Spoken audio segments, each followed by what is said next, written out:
While movie studios traditionally spend tens of millions, hundreds of millions even, promoting their biggest releases, sometimes films just feel like they come out of nowhere, being kicked into cinemas at a mere moment's notice. While the majority of movies released every year don't offer too much in the way of surprises, these films dared, in ways both good and bad, to carve their own path. I'm Ewan, this is What Culture, and here are 10 recent movies nobody saw coming.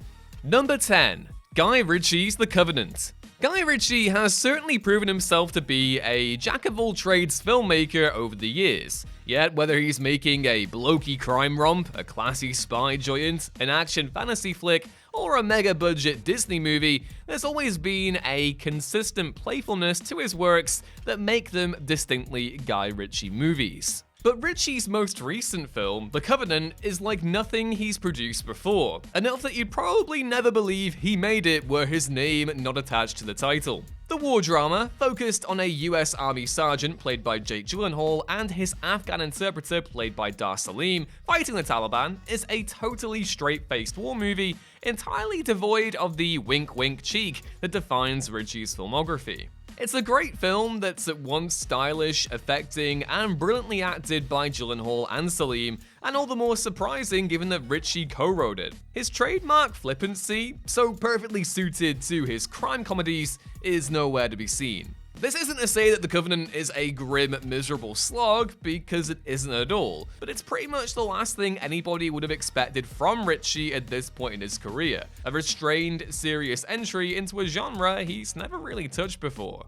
Number 9. Blackberry. To look at the poster for Blackberry, you'd probably assume that it was a bit of a joke. With funny men Jay Baruchel and Glenn Howerton starring as the central figures responsible for the creation and success of the Blackberry phone, under heavy makeup no less, how could this be anything but a parody of corporate biopics like The Social Network and, most recently, Air? After all, who in their right mind gives a damn about the story of the Blackberry's creation? But as it turns out, Matt Johnson's film isn't a parody at all. Sure, it's often very funny, but it's actually far closer to being a warts and all character drama than an outlandish satire. Baruchel and Howerton give genuinely terrific performances in their roles, while the rollercoaster ride of the Blackberry's rise and fall makes for shockingly engaging viewing.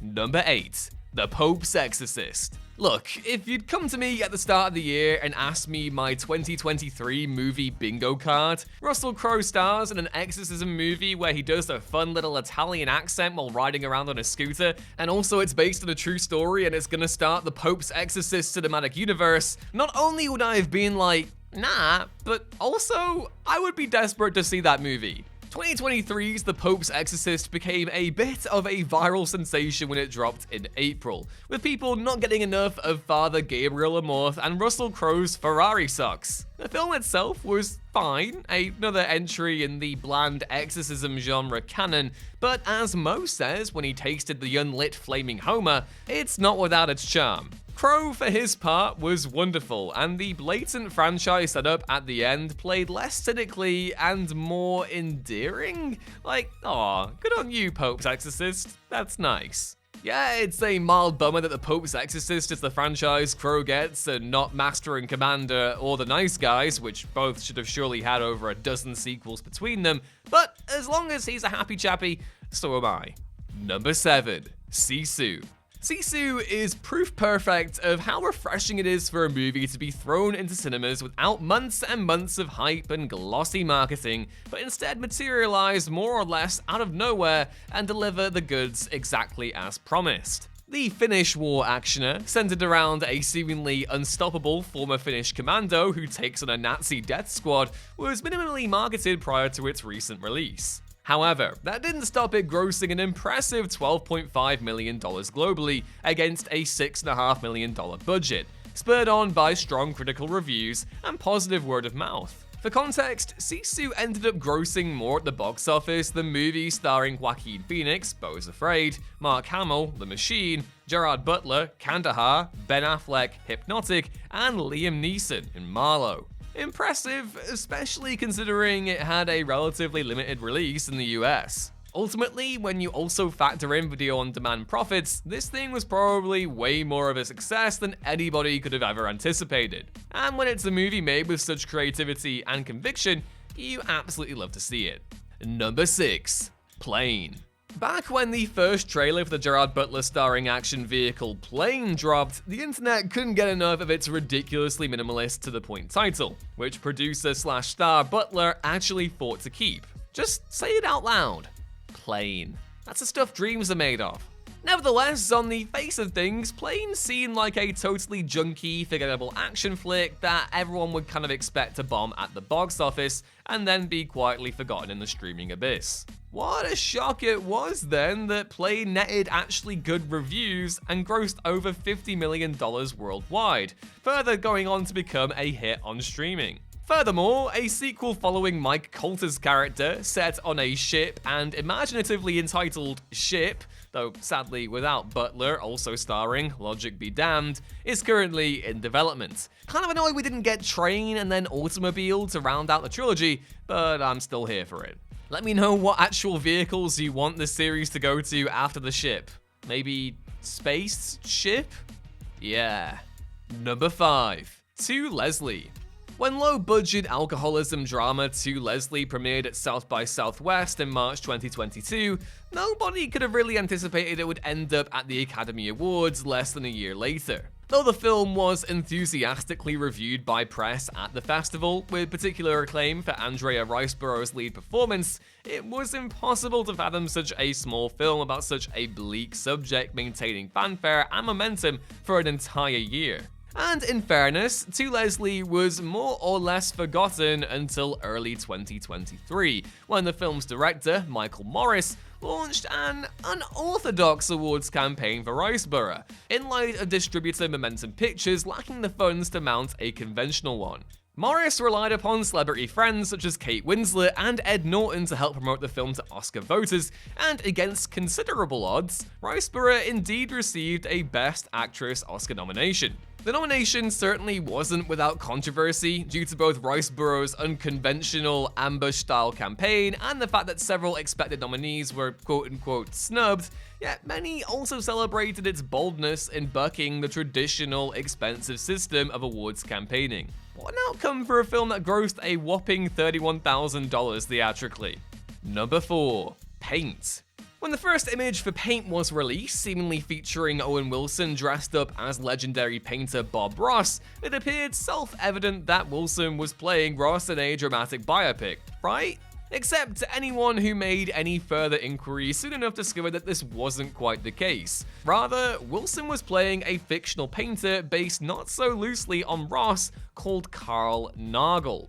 At this point, everyone tried to figure out what exactly was going on here and who the movie was actually for, a question that only became more mystifying once Paint was actually released. Is it a terrible movie? No. But considering the market for a movie where Owen Wilson plays not quite Bob Ross is even smaller than the market for a movie where he actually plays Bob Ross, the whole thing ends up feeling like an elaborate SNL joke stretched to a exasperating feature-length movie. Nobody saw Paint coming, but few apparently saw it going either, given that it grossed a brutal $811,000 theatrically and was speedily forgotten about once it hit streaming. Number 3. Hypnotic.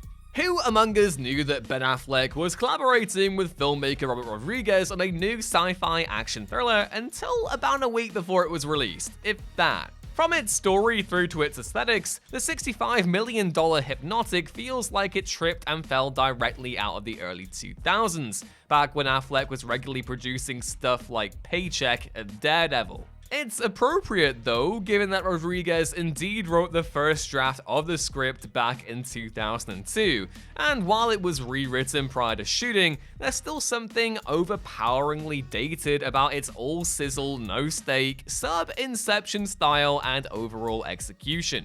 Hot off so many hits in recent years, Affleck seems positively lost in a movie you could easily believe had sat on a studio shelf for 3 or 4 years due to the pandemic. What most people did anticipate from the marketing, however, was indifference from critics and audiences, albeit not to the extent that Hypnotic grossed an embarrassing $6.3 million globally.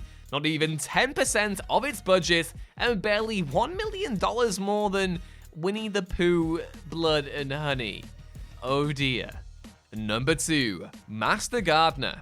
Paul Schrader's new film Master Gardener is the final part in a thematic cinematic trilogy, following First Reformed and The Card Counter, centered around troubled protagonists reckoning with their dark past while crossing paths with younger people. But while Schrader's 2 prior films dealt with a theistically conflicted priest and a soldier guilty of war crimes, Master Gardener goes in a decidedly more challenging, confrontational, and unexpected direction. It's eventually revealed that horticulturalist protagonist Narvel Roth, Joel Edgerton, is actually a former white supremacist in witness protection, whose name and identity were changed after he betrayed his associates to the authorities. Schrader's film asks provocative questions about a man's ability to find forgiveness when facing a heinous past. Though it was still broadly well received by critics, following 2 widely acclaimed meditative character dramas from the director, its subject matter came as quite a surprise.